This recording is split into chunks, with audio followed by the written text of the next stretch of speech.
All right. Welcome back to the old switcheroo where we're talking gaming retro with Mike and Jaymo. I'm Mike.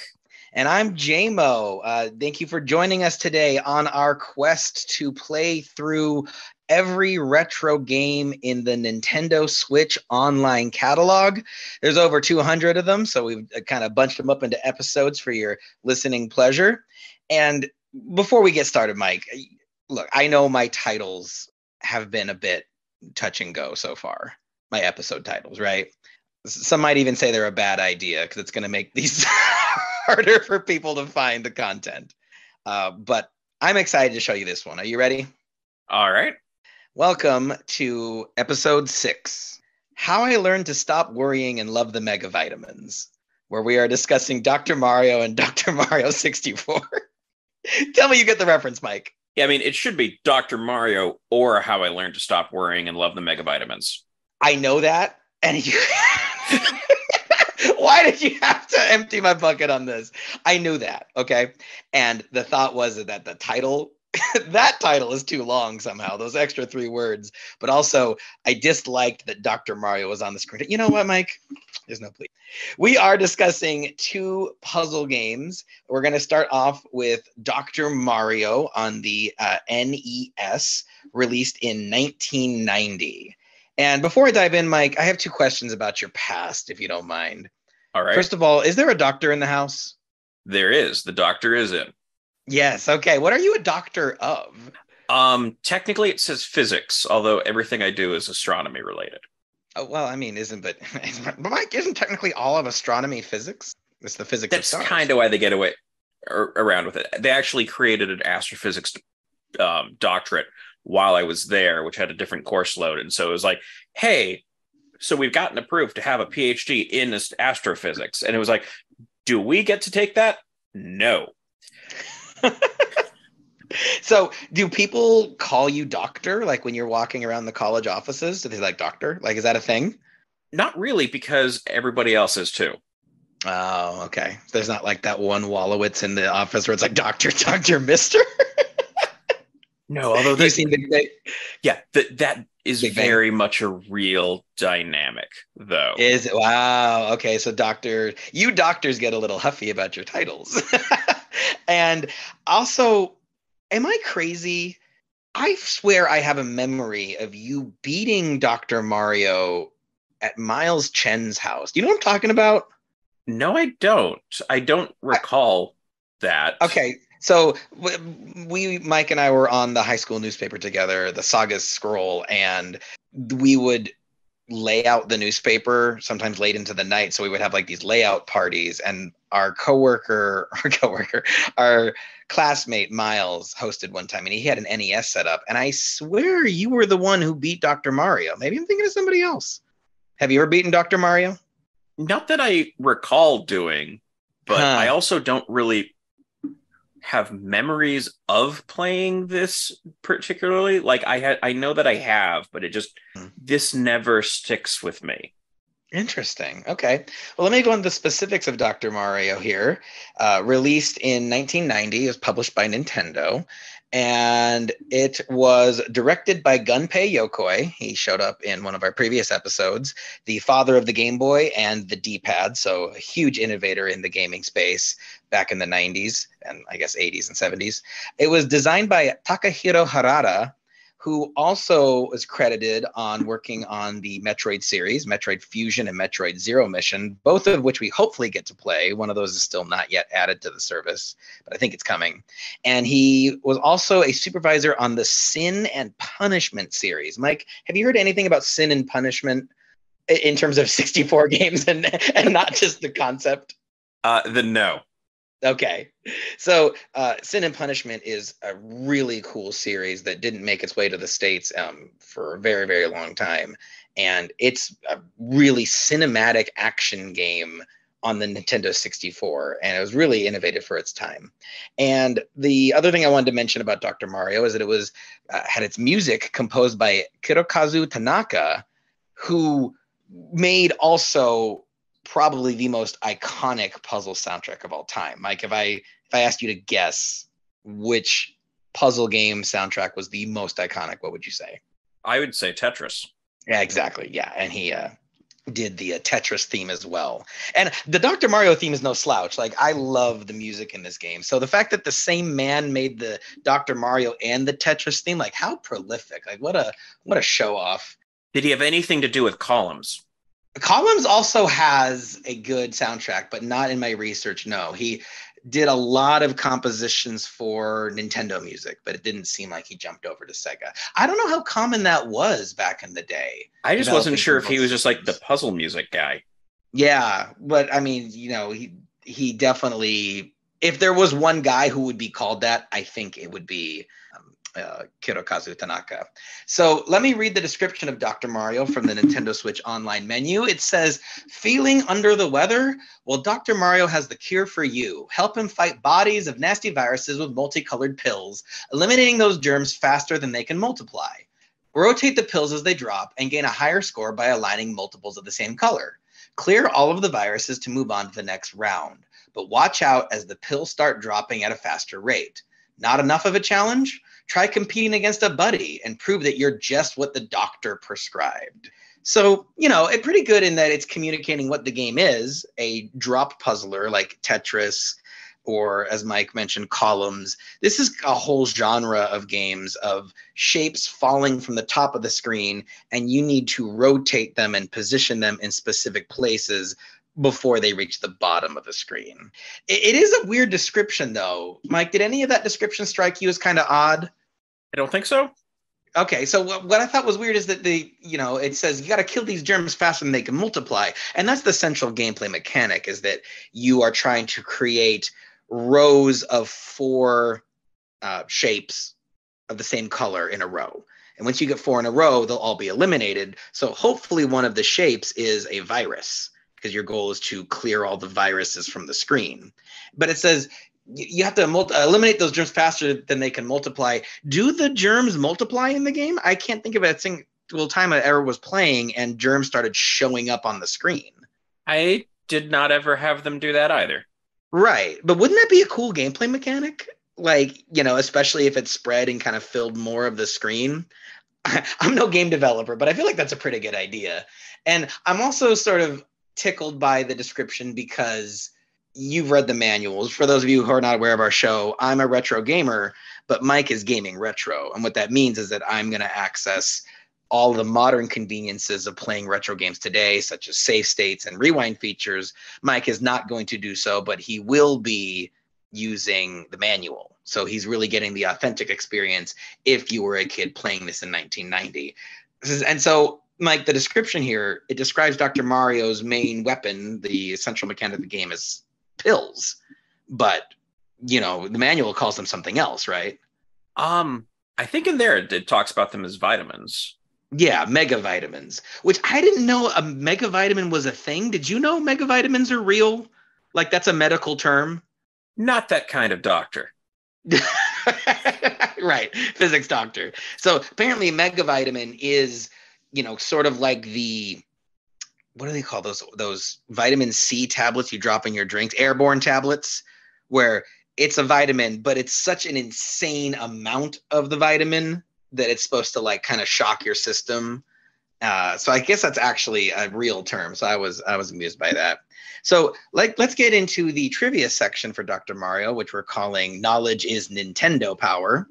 So this was sorry, we were going to talk about the cover first.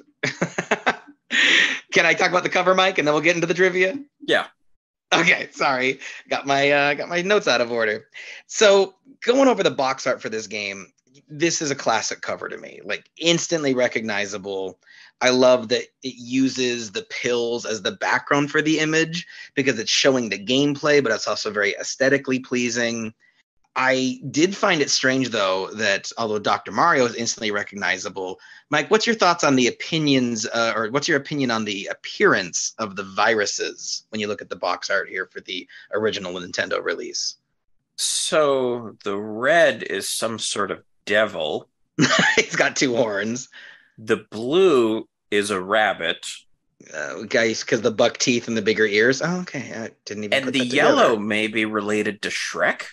He's the antennae, or I guess those are just Shrek's ears based on the earwax he pulls out of them.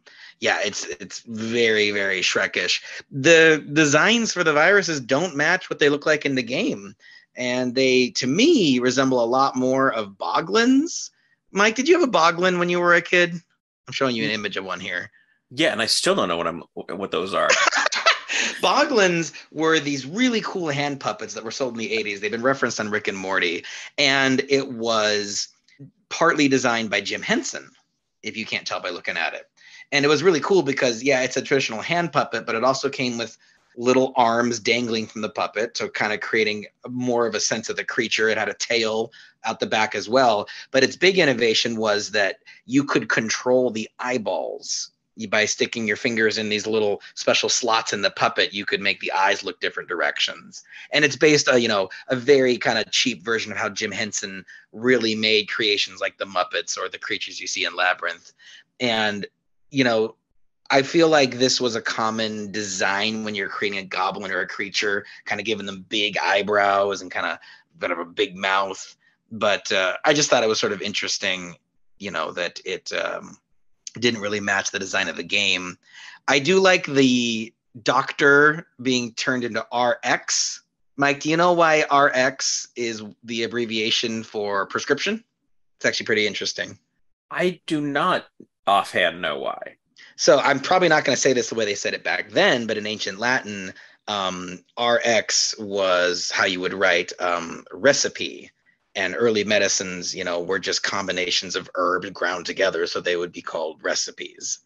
And so that's why RX is the abbreviation for prescription. What do you think of the cover of Dr. Mario? Any thoughts? I mean, I think using the pills as a background does seem to give a pretty good intuitive idea of what kind of game this is. Right. I do find myself oddly distracted by Mario in this. Really? I thought he doesn't look quite how he does today. Is that kind of like an uncanny valley thing for you? He looks just a little off. I was going to say more. The two things I noticed, number one, is that the way he holds a thermometer, like it's a pen or something, or like he's got his hand fully wrapped around it in just a weird way. Yeah. I think you're right. And then his other hand is a clipboard, so it's almost like he thinks he has a pen and someone pulled a hilarious prank on him or something. You know what? Now that you said it, I can't unsee it. Yeah. It kind of reminds me of the joke of a proctologist looking for that starts to write and is holding a thermometer. Keep it classy, Mike. Keep it classy. I don't know who's going to hear this, but that is well done. The Japanese cover. Something else to say? The other thing I was going to say, and actually, this is true on both covers. Yeah, Japanese and North American release. Is Mario's mustache and eyebrows always a different color from his hair, or is that just a here thing? Because he has brown hair and like a black mustache and eyebrows. And I think you just uncovered a huge conspiracy. Does Mario dye his hair? Well, this does happen sometimes. Some people have facial hair that doesn't quite match their head hair, right? I swear I've seen that naturally. Yeah, like that can happen. It's just an odd design choice to me. Yeah, it's true. But I mean, imagine Mario with a brown mustache. It just seems sort of wrong. And modern Mario, no, he's always been this way. Modern Mario games, he doesn't have black hair, right? I don't think so. Gotta look this up. And this is gonna be a Berenstain Bear situation, kind of like I'm afraid to look up a picture of Mario right now. Yeah, he very clearly has, even in the modern designs, brown hair and a black mustache. Huh. Yeah, it never occurred to me either. So the Japanese cover here for the Famicom system, it's similar. I think it's less appealing from a layout perspective.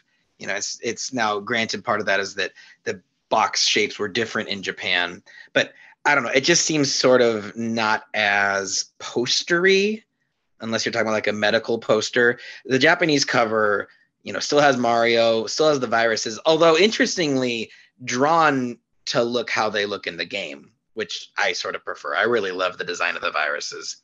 Hey, physics doctor, Dr. Dr. Mike here.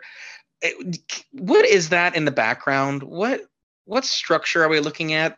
There's some kind of scientific, that's like an atomic structure, right? We got nitrogen, hydrogen. It's some sort of compounds, although I'm not sure what. Okay. I have a coworker who has a daughter who's a chemist, so maybe I'll send her a picture and we'll see.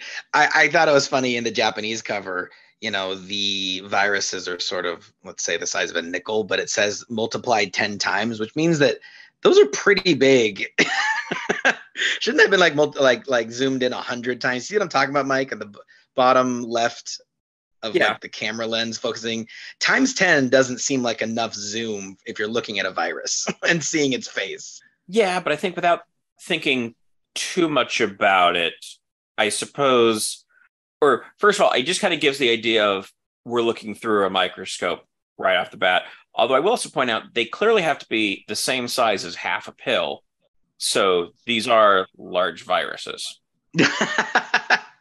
Well, I don't think the pill is part of the diagram. I think that's just an aesthetic thing. Yeah, but I mean, so when it gets into the game, they have to be large. Oh, I see what you're saying. Yeah. That's a good point, actually, because if you throw the pills in there, the megavitamins, if you will, every virus is the size of half a pill. Those are very big viruses. Although I will say it is actually weird when you think about the fact that they're very small pills. Yeah.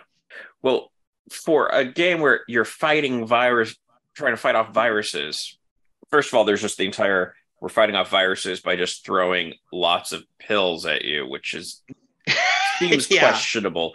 But I was wondering, the thing about this as a concept to me, what's that? Is all of this is not taking place in any representation of a human body. It's taking place in a pill bottle. Yeah, it's interesting. So we all kind of think of this game, and in fact, in the story mode of the sequel, it very much implies that these megavitamins are used to cure people. But this is a clinical test. If you look at the screen, in fact, I can kind of go to a screenshot.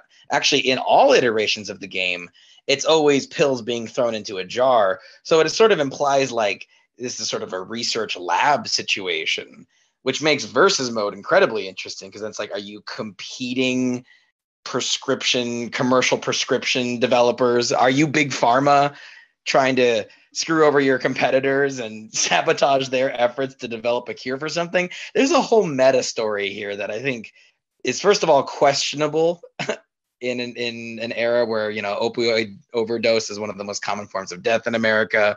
Also, there's a huge swath of this country that thinks that people are over vaccinated. So I was like, I'm just curious if this game, would be considered controversial if certain people cut their eyes on it.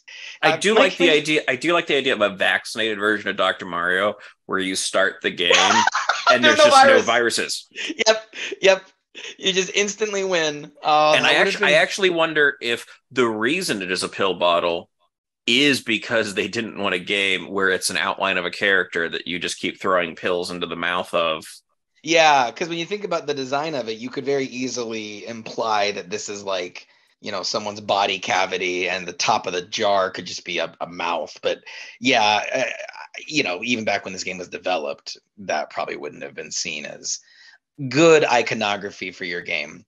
Mike, would you like to hear some trivia on the first Dr. Mario? Yes, let's hear some trivia. So here is finally, at long last, our section, Knowledge is Nintendo Power.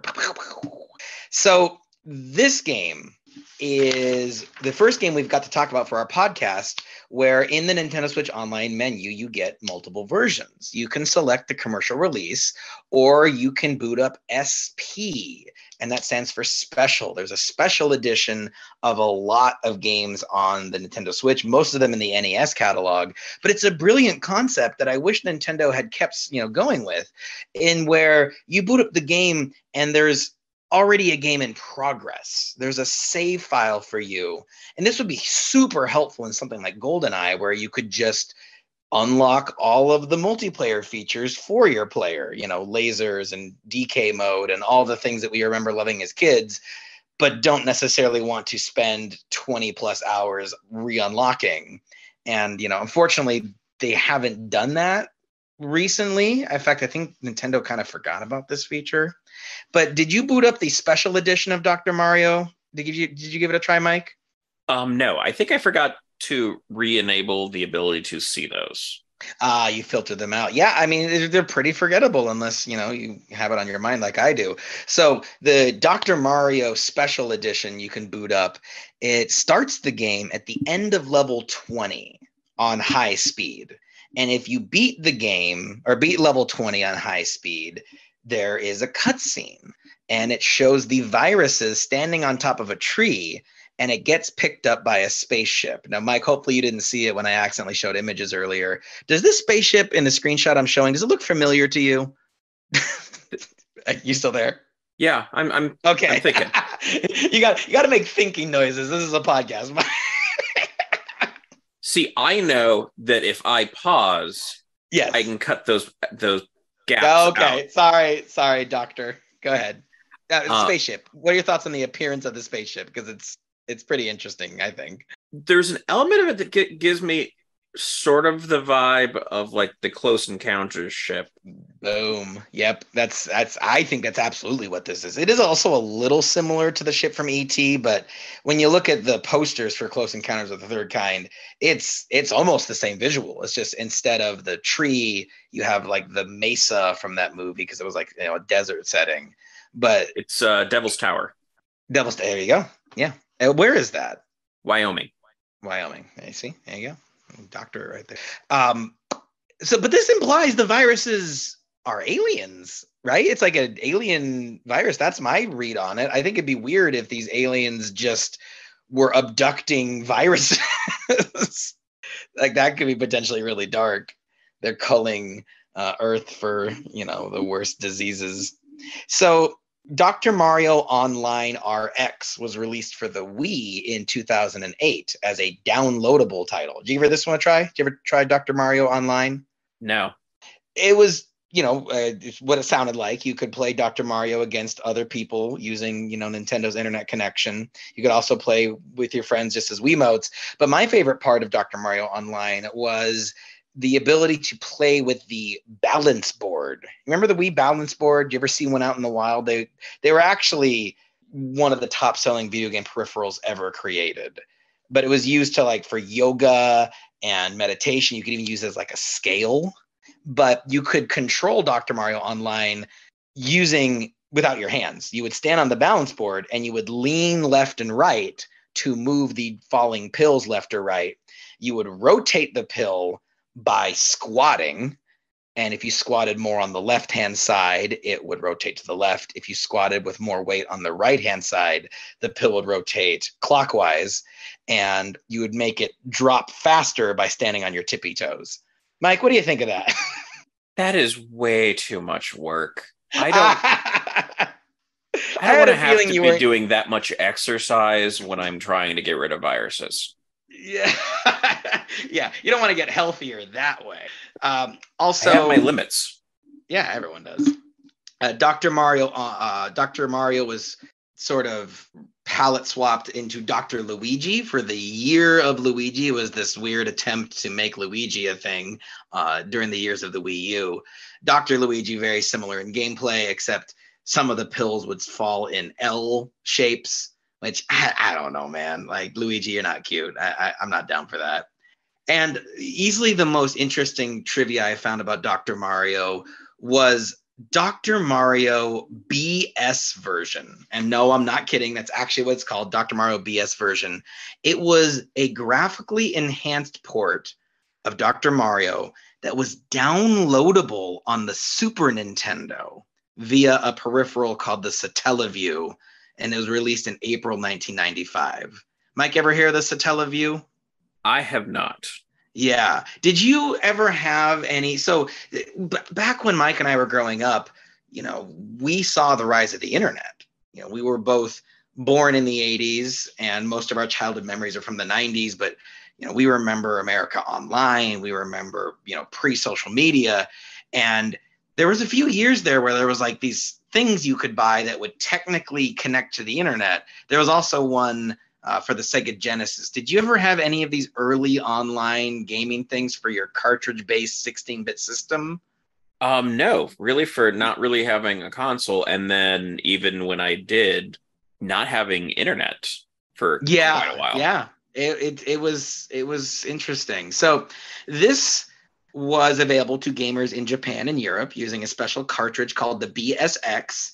And I'm probably not going to say this properly, but it's just great. So I got to make an attempt at it. The game was called Sore wa Namae Nosumareta Machi no Monogatari, or The Town Whose Name Was Stolen. Get a load of that. What a title. It was one of the very first games with online functionality, provided you connected your Super Nintendo to your satellite radio. The game bears a striking resemblance to Earthbound, and it allowed players to explore a strange, deserted town. But by entering the buildings of said ghost town, you could use special apps like calculators, read the day's news, and most interestingly, you could download full games during the Super Famicom hour.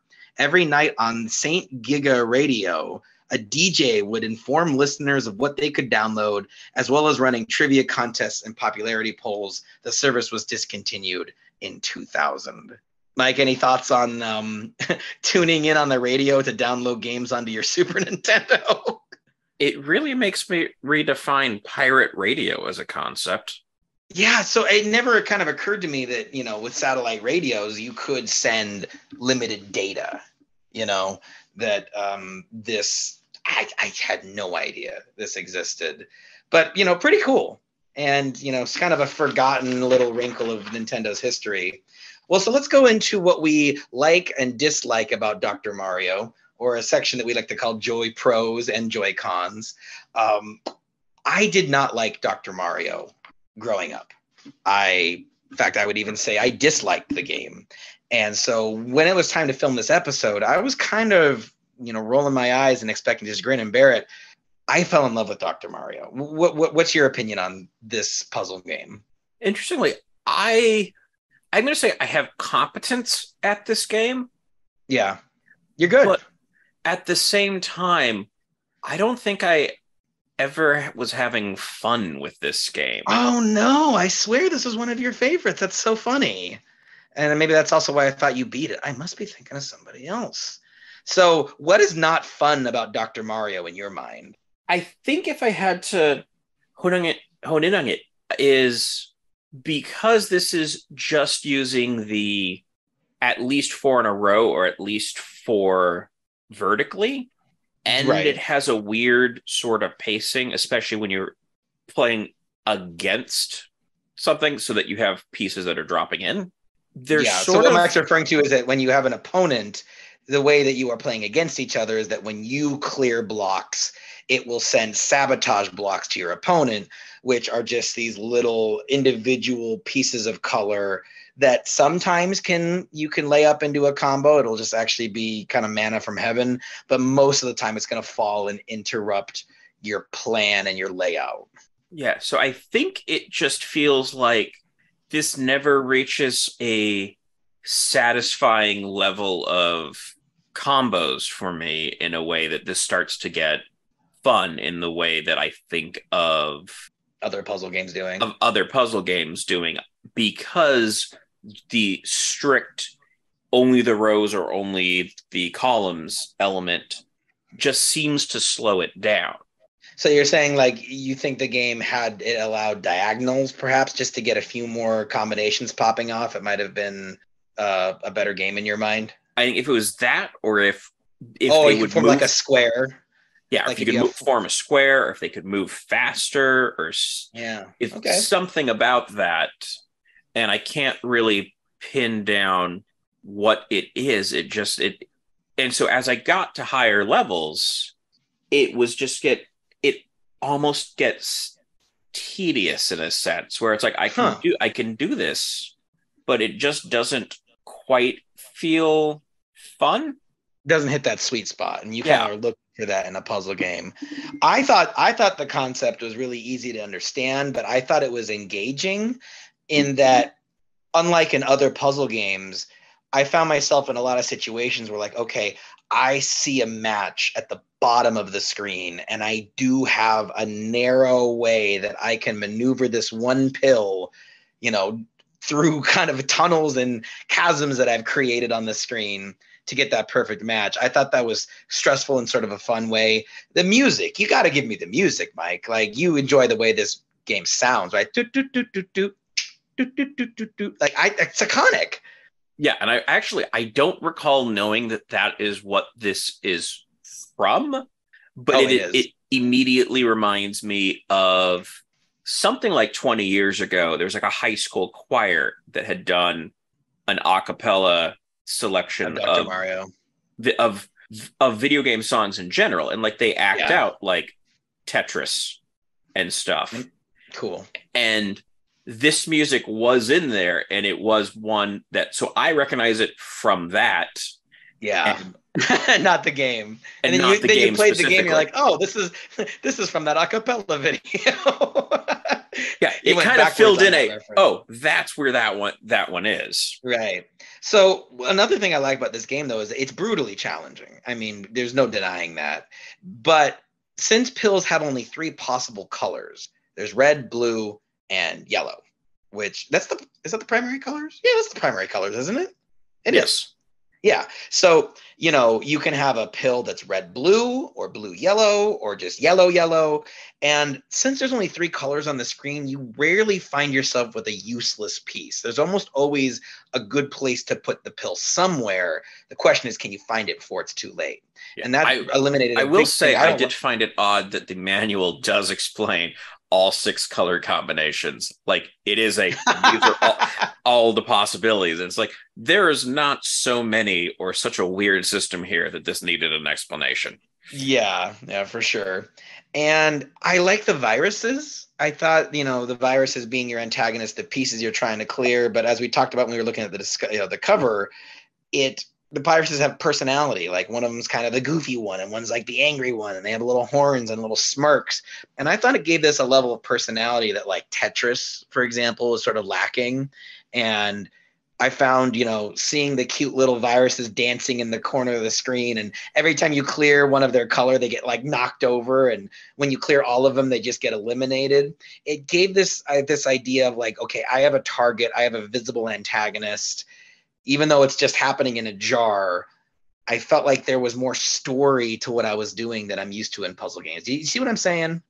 I mean, I do. The only thing I noticed that they would do is disappear when I eliminated them, because I guess it's a thing that because it's happening with the game, I'm totally ignoring it. So like, I wasn't looking over at that. Yeah, it's purely visual. There's no advantage to looking at the animations of the virus in the bottom corner. It's just, and Nintendo actually does this kind of a lot, especially in these old retro games. They'll fill the screen with, the title of the game and just little aesthetic things, but it's really smart. It's making the image condense enough that it can graphically handle quick movements. It is interesting to note that here Mario does have a mustache that matches his hair. I was waiting for you to notice that. I was like, he's going to see it eventually. In game, Mario has a brown hair and a brown mustache, and I'd argue that doesn't look like Mario now. That looks like some other guys, someone else imitating the Doctor. So, oh, and by the way, I thought you might find this interesting. According to the Nintendo comic system, which I didn't know this existed, it seems similar to Sonic the Comic, where back in the 90s, they would make comic versions of some of their most popular games. So the viruses are, the red one is fever, the blue one is chill, and the yellow one is called weird.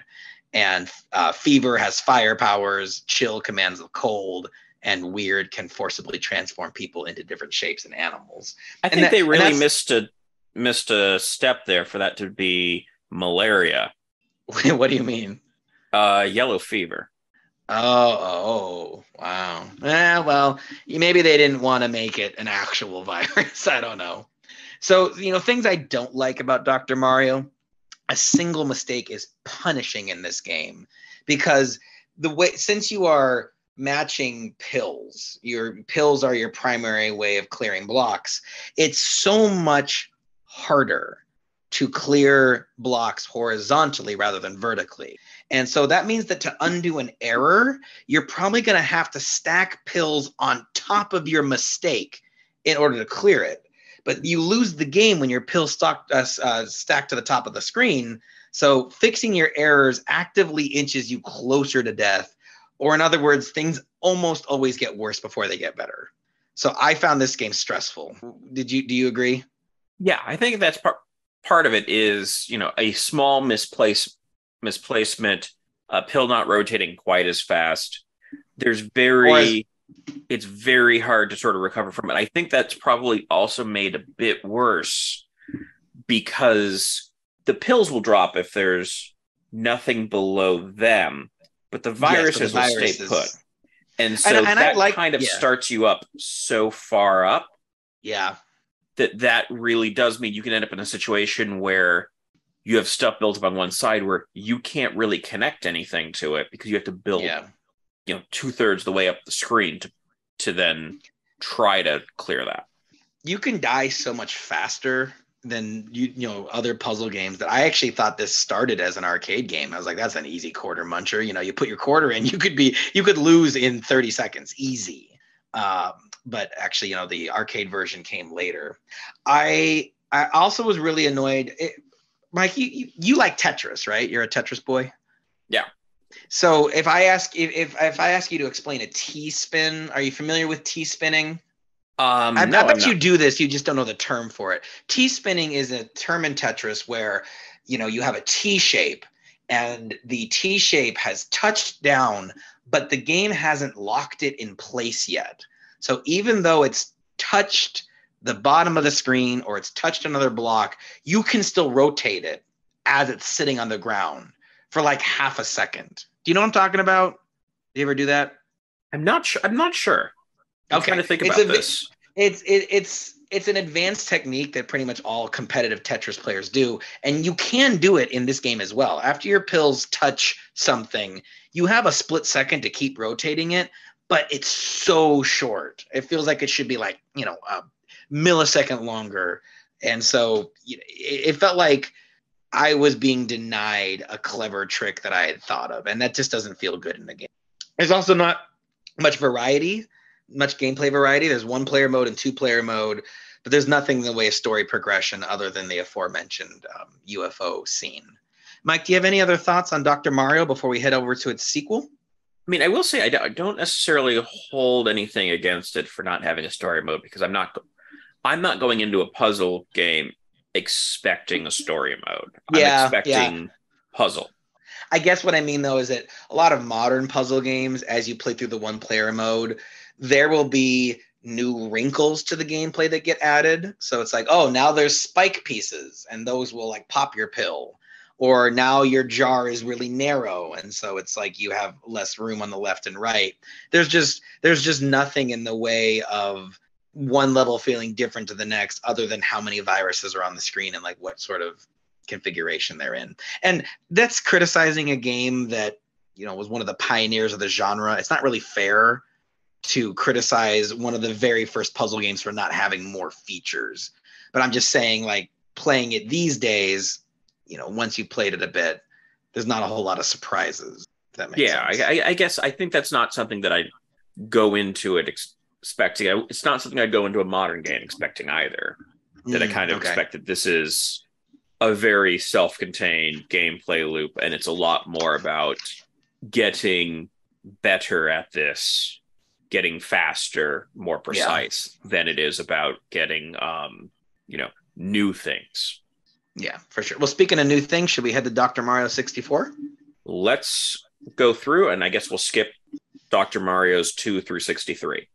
Oh, I used to bring my Nintendo 64 in on the last day of school because I actually have a really cool lesson about Mario 64's first level, perfectly following story structure. There's literally a rising action. The climax is denoted by a music change. It's just a really fun English lesson while the kids are playing. And so when I would boot up the game, I would go, okay, by show of hands, who played Super Mario 63? And there was always one liar who would raise his hand. I was like, I exposed you. So let's go on to Dr. Mario 64, released in 2001, once again published by Nintendo.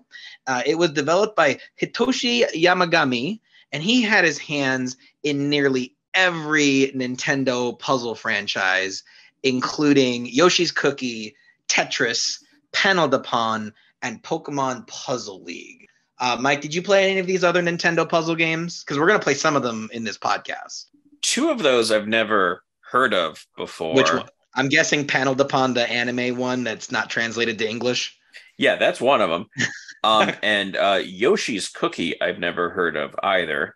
Yeah, it's funny because there's a game on the NES that we're going to play in this podcast called Yoshi.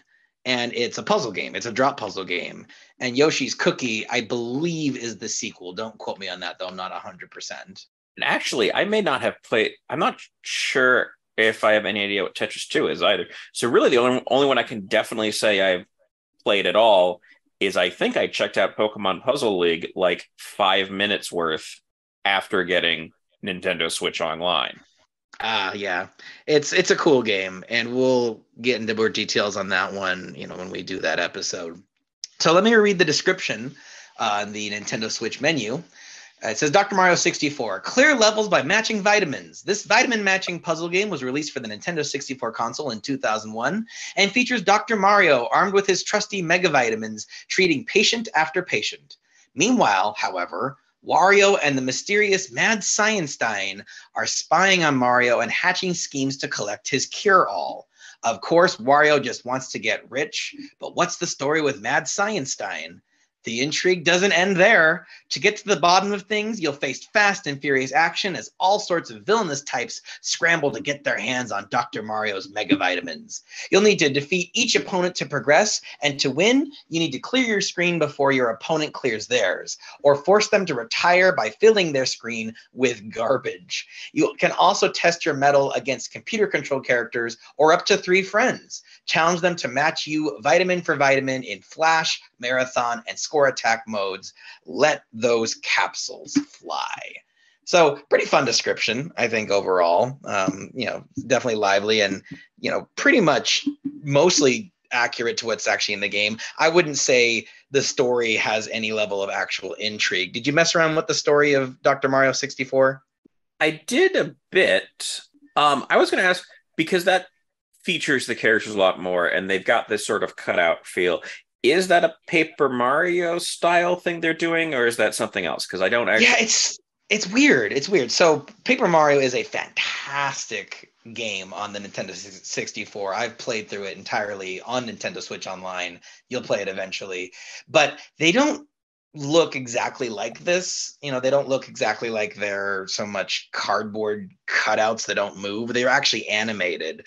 I'm not sure why Dr. Mario 64 has that sort of paper cutout aesthetic. My theory, I'm going to go to a screenshot of it. My theory is that it just saves on animation, because you have a little image of Mario being moved across the screen to simulate he's walking. Now you don't need to actually make his legs move. You know what I mean? It feels like it was a budget saving thing, because I can't find any other connection to this and the Paper Mario franchise.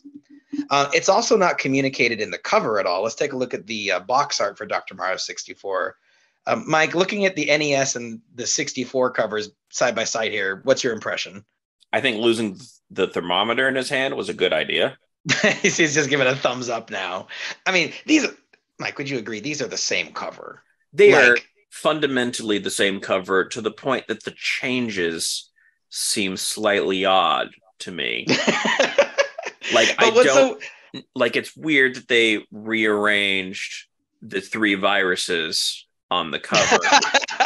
So what Mike's referring to is that on the Nintendo cover, red is on the bottom, blue is in the middle, and yellow is on top. But in the 64 one, blue is on the bottom, red is in the middle, and yellow is still on top. Yeah, it's like, why was that necessary? Maybe it was a color balance thing. I don't know. What's strange, though, is that once again, the viruses are not drawn the way they appear in the game. They look like the Boglins, like the Jim Henson style. I do like, though, the way that Nintendo covers, would really celebrate the 4-player aspect, because that was a big thing for me growing up. In fact, Mike, some of our happiest memories are playing Smash Brothers and GoldenEye and, getting 4 people around a TV. So definitely playing to their strengths there. So I have some Dr. Mario 64 trivia. Are you ready? I will just add my final thought with those covers. Yes. Catch 4-player fever just really takes a different tone after the last few years. Yeah. Yeah, for sure. Um, especially there's almost like a word within word there, right? Catch foreplay, your fever. Okay, Mike, keep it classy. What's wrong with you, Mike? Okay, here's some trivia. Um, nearly all, in fact, pretty much all except for Dr. Mario, all the characters in this game are cameos from Wario Land 3. And, despite, it released around the same time, but I couldn't find a lot of crossover in terms of like the development staff. But what you're looking at here, Mike, is that, from the Dr. Wario Land 3 manual, you can see that all these characters, well, except for the spear robot, but they appear in Dr. Mario as the people you have to beat from stage to stage. Have you messed around with Wario Land 3 yet? Because you're gonna. I have not yet. Okay, it's a fun game. It's a game where you play as Wario, but the catch is that unlike Mario games, he's invincible. And your goal is to hurt Wario in specific ways to get him around obstacles. So I have played this a bit now that you mentioned that. Now I remember like 10 minutes worth, but yeah. Yeah, I recommended it to you via text a couple months ago. It's just interesting though, because there's a spear enemy, and if he spears Wario very painfully inflates with air, but now you can access, platforms you couldn't reach by floating. It's kind of a cool game. And to that end, the game has secret bosses. You fight powered up versions of the rival characters. So in Dr. Mario 64, you can play through the story mode as either Wario or Mario. If you play as Wario, your final hidden boss is Metal Dr. Mario. And if you are playing as Mario, then Vampire Wario is your final boss. I feel like I said Wario and Mario like 1,000 times, but these boss characters I think are cool, and those are the two hidden ones. If you were wondering at the character select screen who the question marks were, that's who they are. I was wondering about that. Yeah. That is such a weirdly like different set of final bosses to have. We were like, yeah, there's no parallelism between them. Yeah. And it's funny because I don't know if you saw in the previous screenshot, but in the hidden cutscene before the final boss, Mario or Wario eat the Megavitamins. And apparently, if you're healthy and eat the Megavitamins, you either become a vampire or you get encased in metal like Terminator style. I heard that medicines can do that on YouTube last year. There you go. Wait, are you joking? I mean, I am, but it may actually also be on there. Right, yeah, there probably is somebody claiming that. Well, so just like how Dr. Mario was available via the forgotten Satellaview peripheral, I'm so excited, Mike, to introduce you to the IQ system. Ever seen this thing before? I would never in a million years guess that IQ was going to be written IQUE. Right. Well, I think it's because it's QUE as in like you're queuing up. Oh, wait, no, that's QUEU. Wait, hold on. No, that's QUEUE. Well, so the IQ system was a special version of the Nintendo 64 released exclusively in China in 2003, which for context, that's 2 years after the GameCube was released everywhere else in the world.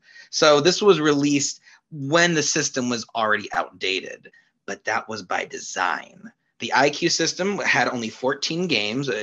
Dr. Mario 64 was included, and it was released in response to video game consoles being outlawed for sale in China in the year 2000. According to Lisa Hansen from market researcher Nico Partners, the government thought a ban was the best way to protect Chinese youth from wasting their minds on video games after a parental outcry.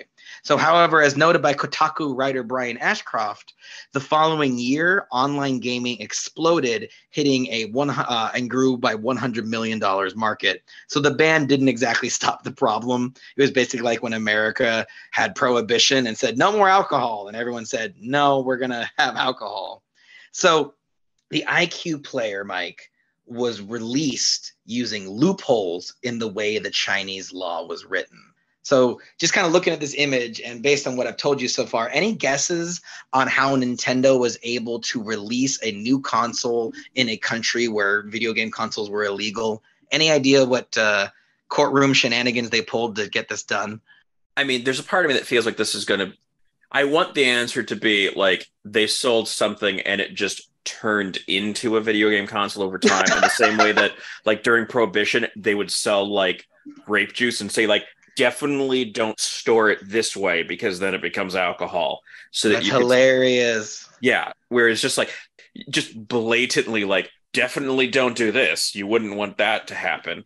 My guess is based off the picture because all I see is a controller. Yes, Is that's one of them. You're smart. Go, go, go. did they just sell a controller that could play games and somehow that didn't count as a console? Yes, because it counted as a television peripheral because it plugged directly into the TV.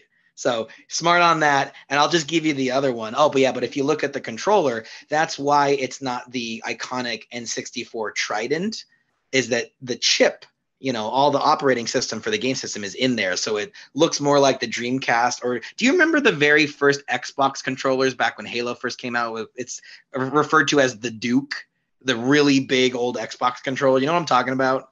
I mean, yes. Yeah. It looks a lot like this.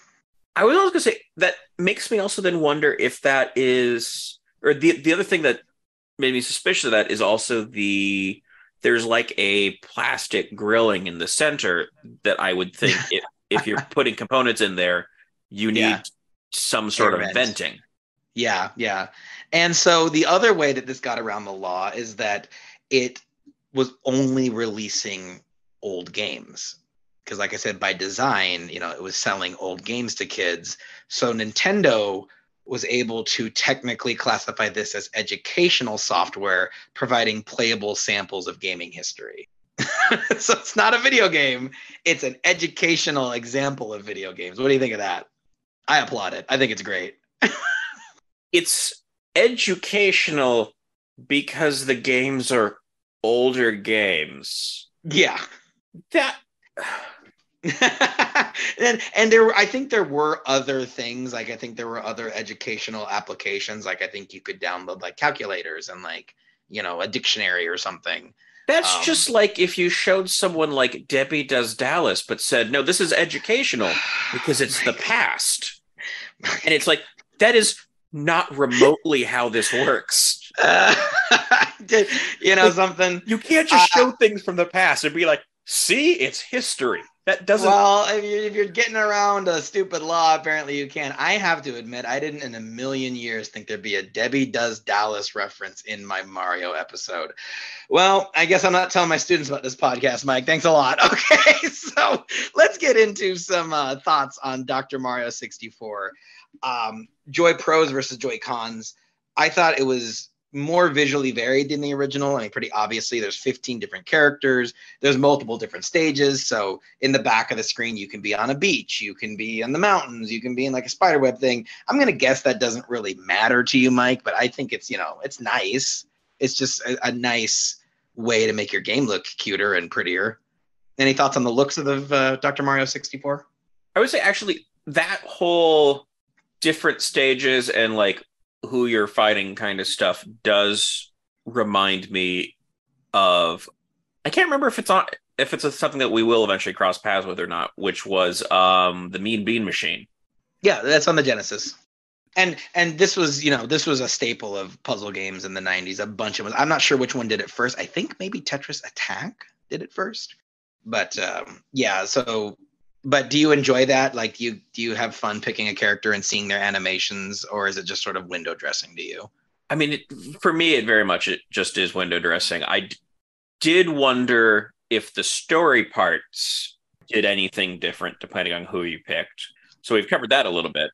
Yeah, so I played through both Mario and Wario's story mode. And, there's sort of an interesting little wrinkle about that. I'll skip to it here. So Dr. Mario and Wario are traveling through, this land together, and they're trying to chase down Dr. Scienstein, who stole the Megavitamins. And most of the story is the same. Like Mario and Wario will both get stuck in a spider web, and you have to fight the spider. and it just doesn't really make a difference. But then their stories do kind of branch off into meeting other characters, but there's really nothing there as far as like quality of dialogue or any sort of interesting cutscenes, except for the very end. Dr. Mario's ending shows him curing the main villain. And off to the left, Mike, do you see the screenshot I'm showing in the bottom left corner? What does that look like to you? It kind of feels like he's dead.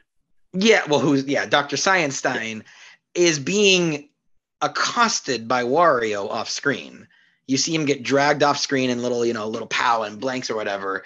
And then, so I beat that and I was like, oh, well, I want to play Wario's story to see why he's beating up the mad scientist and like what that's all about.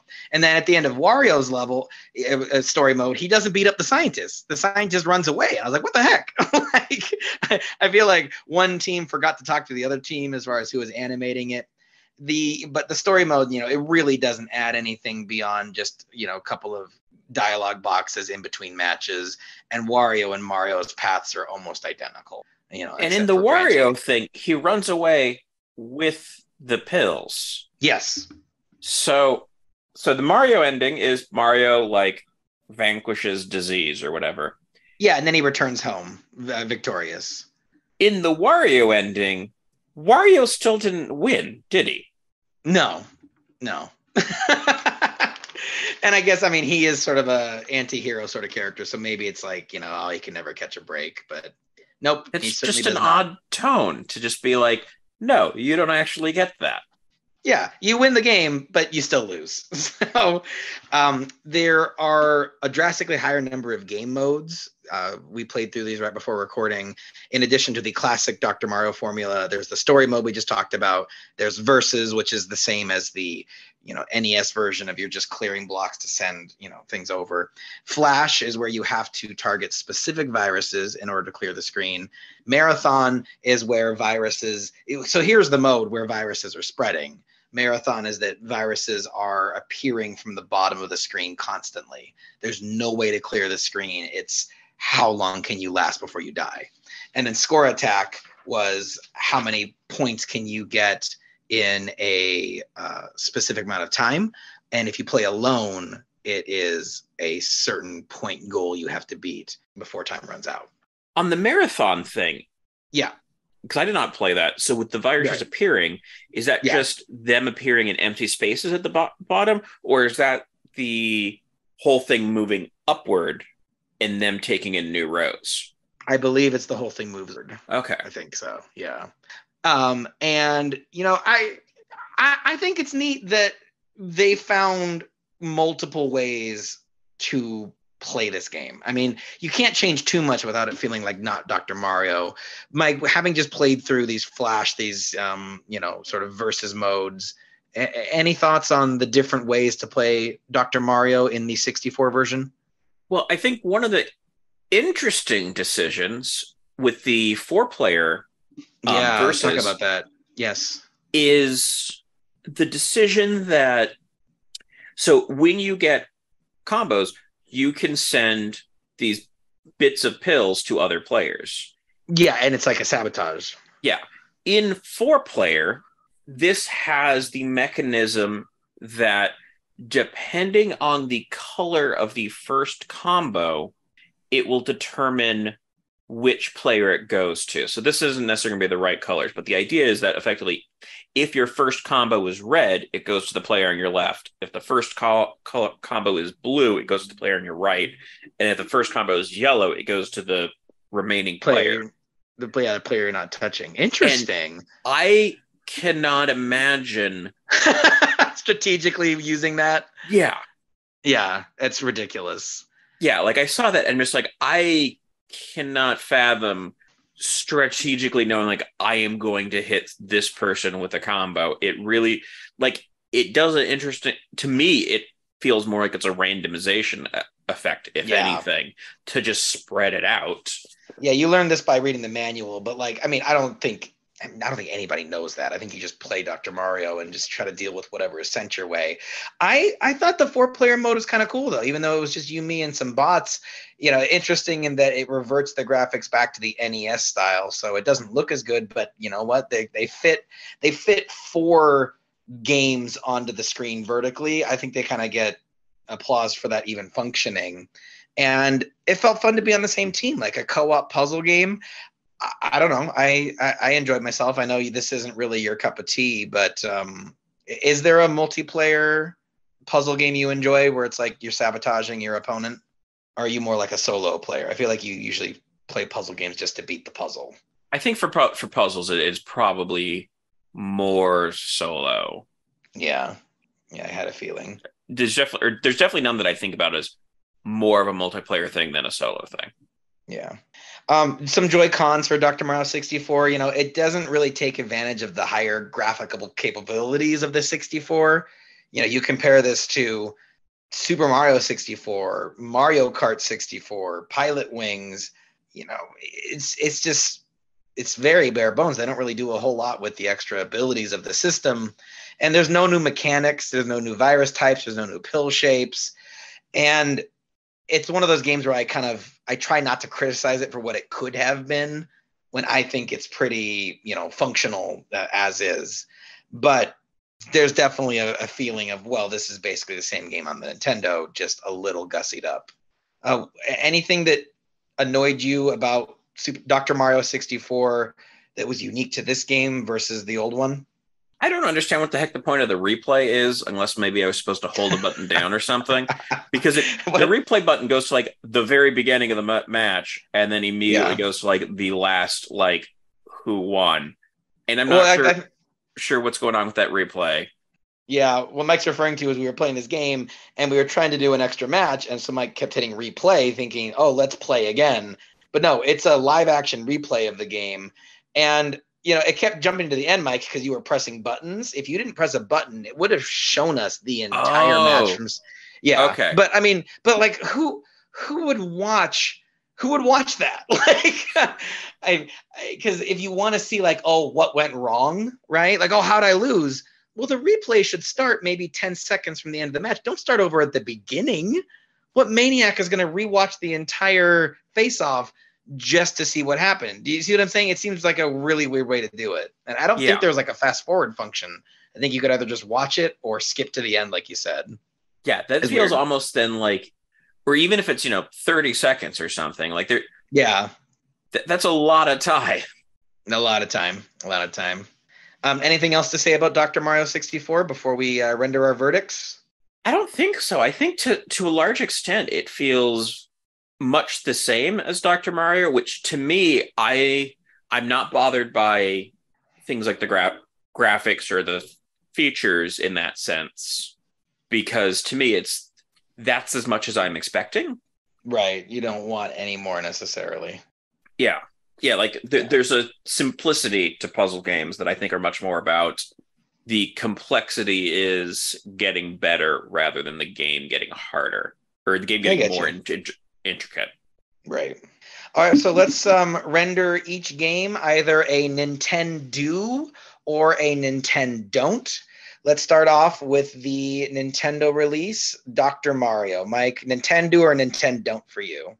I think I'm going NintenDON'T. I think it just never really captures me. So what's interesting is that I was originally a NintenDO on this one. In fact, I even wrote it in my notes. It is, an iconic puzzle game. And, despite being so bare bones, I liked that on the NES, I can rewind using the Nintendo Switch Online. So I can fix mistakes in a way that you don't get to do in even modern puzzle games. Like when you're playing Tetris Effect Connected or whatever, and that came out a couple of years ago, I don't think there's like a oops rewind button. And I really, really liked that. And so I was originally going to say Dr. Mario is a NintenDO, but it should be used as training wheels for Dr. Mario 64. That was my theory. And then in playing Dr. Mario 64 competitively against you, I realized I sort of hamstrung myself. I got used to the ability to rewind, and I think it made me worse facing off against you. And I found myself making more mistakes than I realized because I was used to rewinding time. So because the other game is so much better, I'm going to say Dr. Mario is a NintenDON'T, but that's because I think Dr. Mario 64 is the Nintendo. I really, in fact, I Nintended. Wait a minute, what did I do last time? I have a sound effect. Hold on. Oh, wait a minute, that wasn't loud enough. Oh, wait. Sorry. I want to celebrate when I've beaten a game on here. I beat Dr. Mario 64 as Mario. I beat it as Wario. I think everything that makes Dr. Mario a classic is here with better visuals and, more modes. So I found Dr. Mario disturbingly addictive, pun definitely intended. Yeah, so I think you can say you beat Dr. Mario 128 then. Wait, okay. So there was a game called Mario 128 that was never released. Do you realize that? Yes, I'm making a very deep cut and not just adding 64 to itself. Yeah. Okay, that was weird. Yes, I beat Dr. Mario 64 twice, so that is 128 Dr. Mario's worth of victory. So what about the sequel then? Is it still a NintenDON'T for you because it's basically the same game that you don't really enjoy? It's okay. I think I'm still gonna say a NintenDON'T. I think the story Wow. mode did actually add something that was a little bit interesting to go through. Right. However, I then also hit a point where I just stopped progressing. Yeah. And at that point, I was like, well, this has been a few times through on one of them, and I'm not getting past this. And I'm Right. not having fun not getting past this. Yeah, so I mean, I'll admit, even though I shook my little tambourine and played my stupid sound effect, yeah, I beat Dr. Mario 64. And yes, you can't rewind on Nintendo 64 games, but to beat the final bosses, I would save the game when it was going well. And then if I lost, I would reboot to the point of the puzzle that I wasn't screwing it up. So I still basically rewinded, rewunced. I did still sort of cheat, but I don't know though. These games are hard. I still think it's worth celebrating. Well, Mike, I think that kind of wraps up our discussion here. So we will need the listeners to chime in and break the tiebreaker on Dr. Mario 64. I'm a Nintendo. I'm a NintenDON'T. What do you think? Be sure to let us know in the comments below, and like, follow, and subscribe if you think we've earned it. Join us next time as the Pinkalypse begins. We are finally diving into the monumentous number of Kirby games available on the Nintendo Switch Online Retro Service. We'll be playing Kirby's first 3 games: Kirby's Dream Land, Kirby's Adventure, and Kirby's Dream Land 2. So boot up Nintendo Switch Online, give the games a try, and then join us next time. This has been the Old Switcheroo. We've been talking gaming retro with Mike and Jaymo. I've been Mike. And I've been Jaymo. Game on, everyone.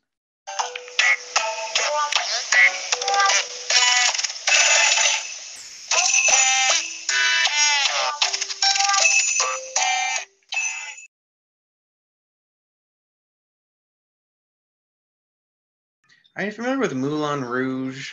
What was that? Moulin Rouge, the movie. Yes. So if I say the part where Toulouse-Lautrec says like everything's going so, oh, hold on, is it him or is it Ziegler? Someone says like everything's going so well, and it's basically like the scene right before everything goes bad. I think about that quote a lot while playing puzzle games.